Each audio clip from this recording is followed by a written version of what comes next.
Alright class, so today we're going to be looking at Adobe Flash and some of the basics and the tools. So go ahead and open up Flash. If you don't see the Adobe Flash symbol, remember you can always click in the upper right hand corner, magnifying glass, and open it up.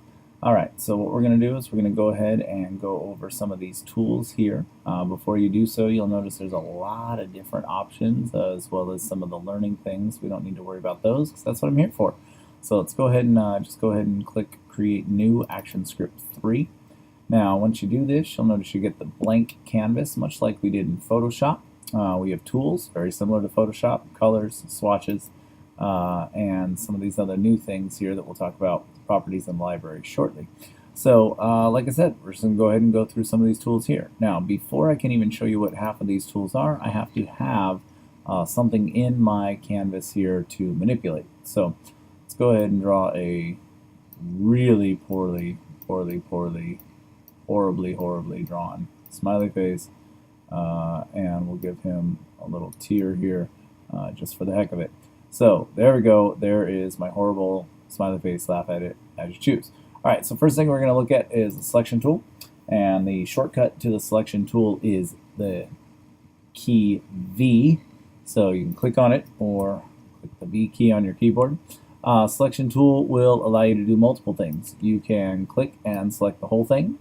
If you do that, click and select the whole thing, then you can actually move the whole thing in proportion with itself, so all of the pieces will move. You can also click and select just one piece and move it as well. So as mine is a horribly badly drawn image, I can move that so that it looks like his eye is actually crying.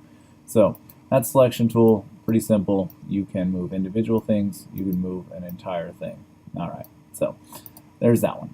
Alright, sub-select tool we're not going to use very much, but I will just kind of point it out for you. If you click on something, you get these little yellowish green boxes. Now what these boxes do is it tells you all of the vectors that are on the part of that image. Okay, so every one of those is little vector vertices.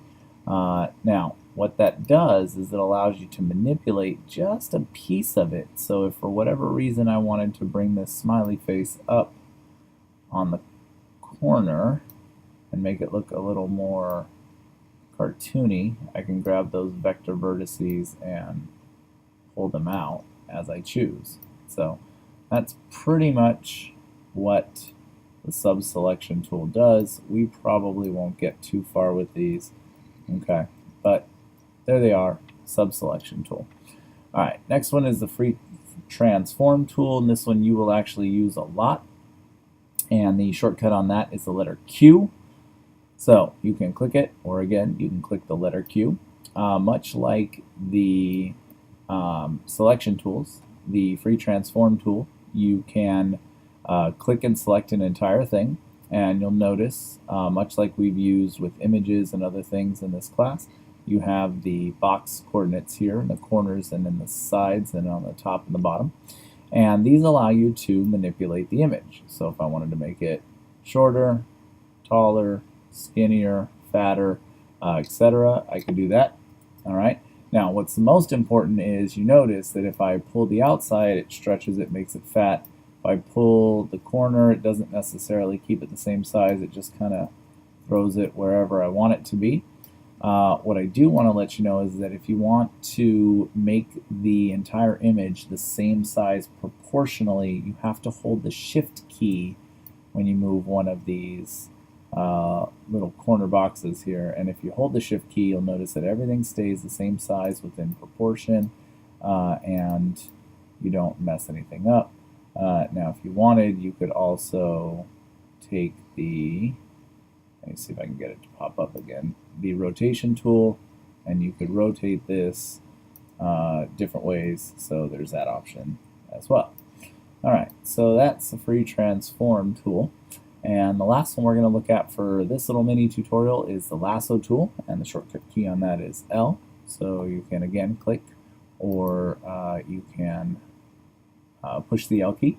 Alright, so the lasso tool, much like in Photoshop, you can use the lasso tool to select just one little piece.